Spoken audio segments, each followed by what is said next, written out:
Relationship advice. Update. I found out my 31 male, ex-wife 27 female, cheated on me while she was pregnant. Now she says I'm emotionally manipulative because I'm cold and distant during custody switches. Original story. I, 31 male, found out my now ex-wife 27 female had been cheating on me last year when she was 6 months pregnant, and the affairs happened before and during the pregnancy. She had reasons and excuses and didn't want to get a divorce. Says she wanted to stay together and do couples therapy. I just told her to go ahead and get therapy, but cheating was a deal breaker for me, so we got a divorce. The house was mine before we got married, so she moved back in with her parents, who had enough room to set up a nursery and give my ex the guest room. We agreed to an even 50-50 split custody. My wife has our daughter Sunday to Wednesday, and the original plan was for her to drop her off at daycare on Wednesday morning. Then my nanny picked her up around noon and brought her back to my house, where my daughter would stay with me until Saturday night or Sunday morning, depending on what worked best for everyone. Then my ex said she thought the daycare was misplacing some things she was sending in for her to bring to my house, because a few times our daughter came home short some bottles or without her binky. So ex said she wanted to drop our daughter off at our house directly to make sure all of her things get to me. She started picking her up from daycare on her breaks and dropping her off here. I work from home Wednesdays and Fridays. Even so, I'm working. When ex began dropping off Nadine at my house, it was normally about 12:30. My daughter's nanny, nice old lady from Barbados, not sure of her age, but I'd say late 50s to 60s, was the one to answer the door for my ex and take my daughter and her things since I was in my office working. Now, ex began saying she wanted to speak to me directly when she dropped off. She said she felt like she was unloading a lot on the nanny and didn't want her to forget to tell me anything. I would be lying if I said I didn't still have some resentment and anger towards my ex. I don't want my daughter to see that though, so when I talk to my ex, I try to be as emotionally even as possible. Just talk about the things that pertain to my daughter and no more. At today's drop-off, Nadine had a dirty diaper, so her nanny took her upstairs to change her. My ex asked me how I was doing, and I told her I was fine, thank you, and then began to walk back to my office. She sees herself out because she used to live there. As I was walking away, she says, "You know, I'm getting really sick of your crap." I didn't even get a chance to ask her what she was talking about when she just started freaking out, saying I was emotionally manipulating her by being cold and distant, that she shouldn't be punished forever for her mistakes, and how me hating her is the same as me hating my daughter. I let her finish yelling and then told her to leave. I think my best bet is to go no contact with her again and not see her for drop-offs anymore. But I was looking for some other perspectives or opinions on the matter if you might have them. Edit. I got a paternity test once I found out she cheated. My daughter is mine. Now for the top advice before reading the update. I don't know how no contact would work with even sharing of your daughter's time. Definitely as little contact as possible. Continue being a stonewall. You could say, you and I don't need to have an emotional connection. All we do is handle business with our daughter. Yeah, I mean, no contact aside from things that I have to do with our daughter. There is a free online program called Talking Parents, talkingparents.com. Courts utilize it in contentious family law cases. It's essentially an email chain. The benefits are, the time the message is sent is recorded. The time the message is seen is recorded. And messages cannot be edited or deleted. If your ex's excuse for modifying your parenting plan is that she wants to talk to you about your daughter, this is the solution. In the event you need to defend yourself / protect your reputation / protect your daughter, you just press print. Note, she isn't coming to your house to talk to you about your daughter. She wants to stop feeling like the bad guy, either by getting your forgiveness or provoking you into an emotional response, etc. You haven't taken the bait yet. Good on ya. Keep that up. It appears that your ex is hoping for reconciliation, trying to find ways to see you. Since that's not an option for you, returning to no contact is best. You'll need to get over her betrayal enough that you can be in the same room with her for your daughter's sake, but nothing more is required. I can still be in the same room and be cordial to her. I just don't want to make small talk and be friends. I don't understand what the problem is. You got divorced. You are under no obligation to be anything but cold and distant towards her, unless you change your mind about it. You just don't have to treat her in an active, bad way, or in any way leading her to legally accuse you of any wrongdoing. And that's it. It's quite simple. My worry here would be her starting to lie and tell people you're being emotionally abusive or mistreating your daughter because you don't want a relationship with her outside co-parenting. Yes, that's what I'm worried about too. I want to keep things as civil as possible. And now for the update. First of all, I'd like to say thank you to everyone who took the time to comment their support, sympathies, and advice. I didn't get a chance to respond to all the comments, but I read and appreciate them all. There were so many great suggestions. Someone suggested a website called Talking Parents, which I believe is going to be a great resource for my ex-wife and I. The thing I need to keep reminding myself is that in 5 or 10 years, the negative and betrayed feelings I have for my ex-wife will most likely fade, but a hostile relationship between the two of us will impact our daughter forever. Because of this, I sat down my ex-wife and had a recorded conversation about our situation. I was very open and honest with her. I told her that I still had negative feelings towards her as my ex-wife, but as the mother of my child, I would always treat her civilly and respectfully, but we had to have boundaries. I told her that we are going back to the original plan, where she drops her off at the daycare Wednesday mornings, and my nanny picks her up in the afternoon. We're going to communicate through the website which items should be sent home with her, so the nanny can double-check to make sure she has everything. My ex-wife isn't happy. I think she was coming to my house in hopes of reconciliation, but I told her respectfully, but in no uncertain terms, that it was never going to happen. But I would love to evolve our relationship as awesome co-parents to an amazing little girl, and maybe one day, friends. Again, thank you to everyone who took the time to reply to my post. This community has been a wonderful resource for me. I hope you all have a wonderful night. You're a stand-up guy. I think you handled that like a legend. Not only a stand-up guy, but an awesome dad. Thank you very much, I appreciate that. Your self-discipline and dedication to your daughter are commendable. She says you're cold and distant. Why should you care? Wish you the best, bro.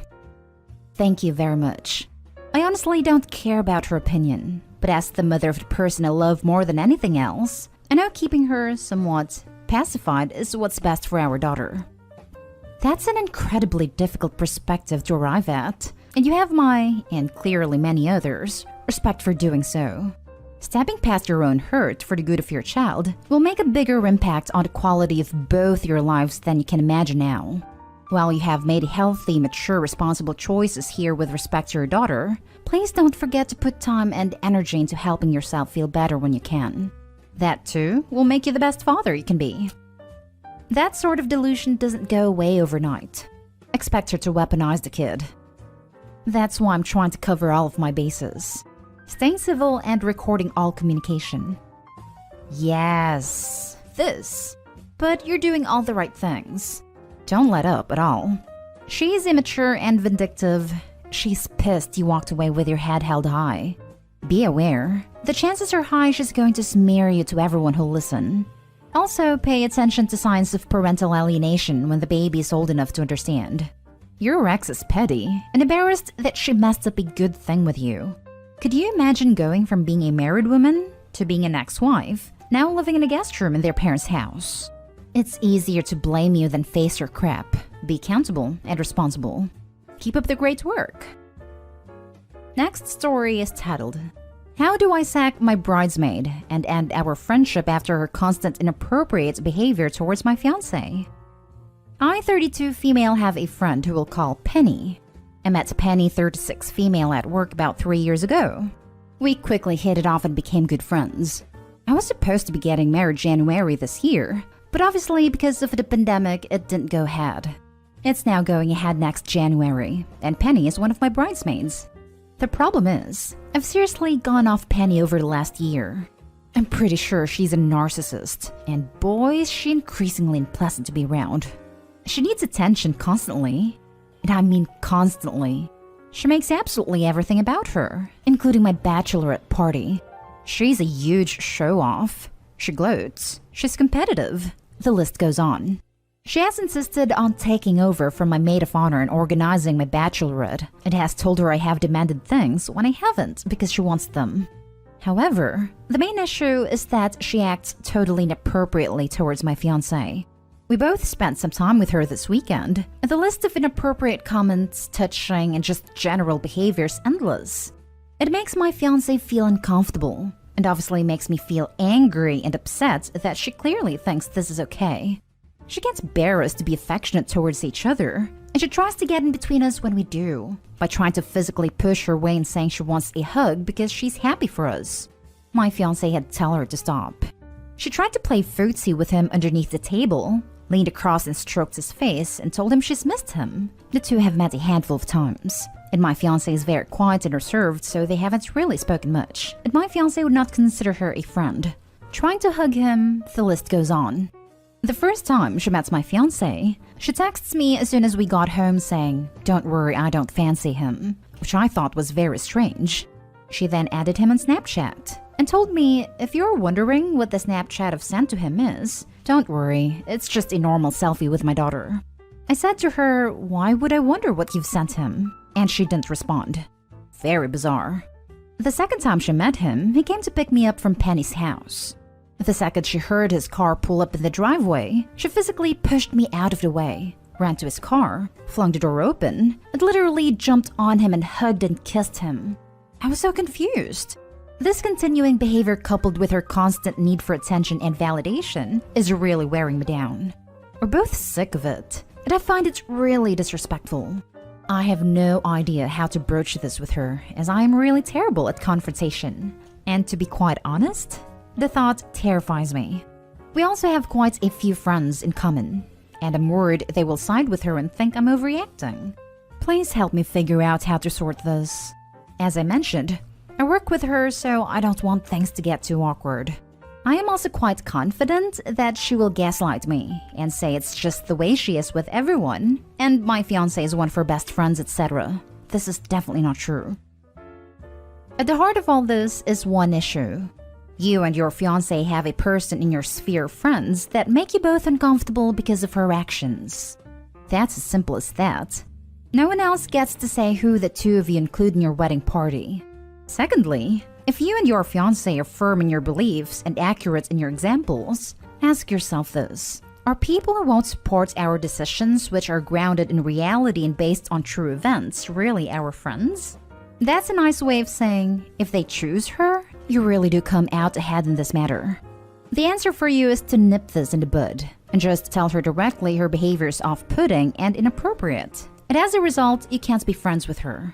This isn't a negotiation. There's no reason to give her an audience. You and your future spouse don't want her around you.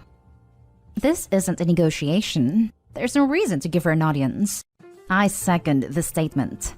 No negotiation or giving or receiving of explanations are necessary.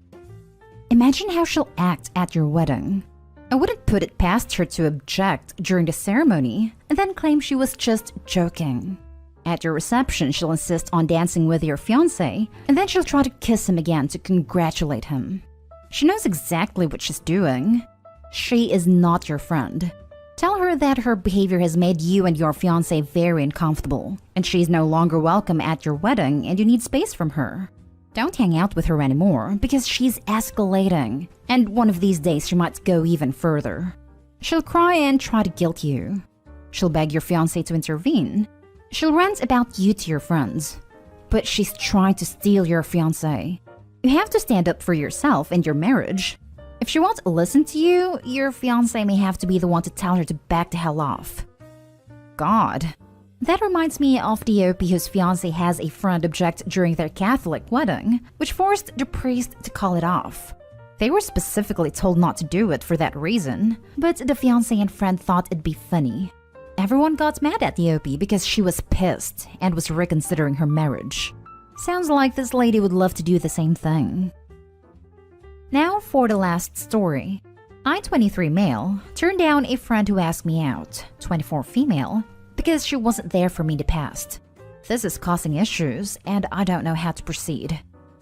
A few years ago, I was in a relationship which was highly toxic, but I didn't realize it until near the end.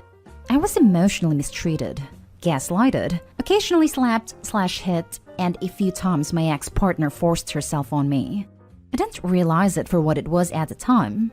I assumed because she got me ready. I must have wanted it, among other excuses. But I eventually realized how messed up it was and looked for help. One of the people I first went to for help was a friend of mine, Jenny, not her real name. Jenny and I went to the same university, and she volunteered for some groups on campus that helped to educate people about bad relationships, how to identify horrible traits, and so on. These events were only really attended by women at the time. I tagged along to some of these to help out because I thought it was a cool thing she was doing, and this is how I figured out that I was in a horrible relationship at the time. Jenny had been talking to a few other girls just to support them through their own issues, so I went to her to ask for help, after I realized that I needed to get away from my ex. I told her what was going on, but she didn't really help. At first I got the feeling that she didn't exactly believe me, but eventually she said something along the lines of, "I'm sorry, but I'm really only helping out other girls. It's a much bigger issue and I need to focus on that."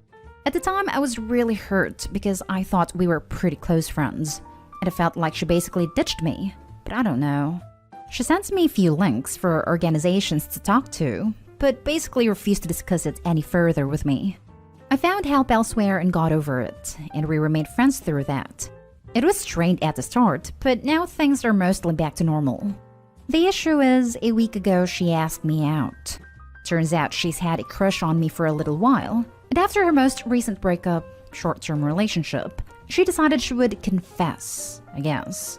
While I'm happy being her friend, I don't think I could ever see her in a romantic light. I asked her for help and she basically shut me out, and that just makes me feel like I could never be emotionally intimate with her. After I rejected her, she wanted to know why. I dodged the question for a bit, but eventually told her and she basically went, "Really? That's why?" and seemed sort of offended. Now she's acting cold to me, and some of our mutual friends have also been giving me weird looks. Some of my other friends, including two who helped me through my last relationship when Jenny didn't, have been really supportive though, thankfully. How am I meant to navigate this now? I just want things to go back to normal and forget about it, since it's bringing back some pretty unpleasant memories.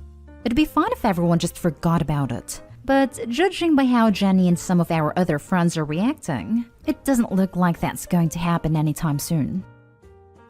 Now for the advice. You turned her down for a legitimate reason. And if she reacts negatively to it, and she convinces her friends to react negatively to it, doesn't that prove your decision correct? I think you're right, yeah.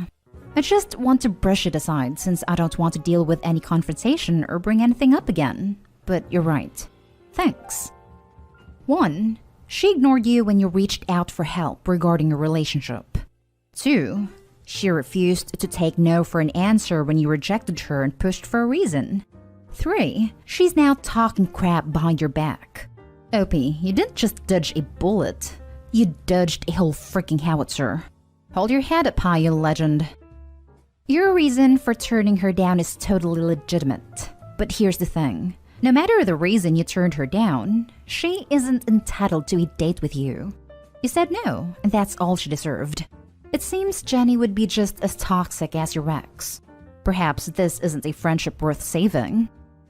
I'd remove the perhaps. It's not a friendship worth saving. Let that friendship die. Because she's probably just as toxic if she couldn't understand your reasoning for saying no. And your other friends, explain to them what's happened, and if they don't accept it, then throw them away too. You were mistreated, and she refused to help you, even though you were in the same situation as the females she was helping. That's messed up, and you don't need a friend like that. That seems like a perfectly legitimate reason to say no. She volunteered at a thing to help people in these kinds of relationships, and when you asked for help, she told you that she wasn't interested in helping you? How could you feel secure with someone who didn't have your back when you needed them? It's probably not going to go back to normal. Maybe she's embarrassed that you shut her down. Maybe she's kicking herself for not helping you when she had a chance. It doesn't matter in the end. Either talk to the mutual friends and find out what she said, or find some other friends. That's exactly how I feel, yeah. I don't think I'll talk to the friends. I don't want to. If they want to know what's happening and ask me, I'll explain it. But I don't really feel up to reaching out and having to explain myself. since they'll inevitably end up in telling people what happened. Thank you.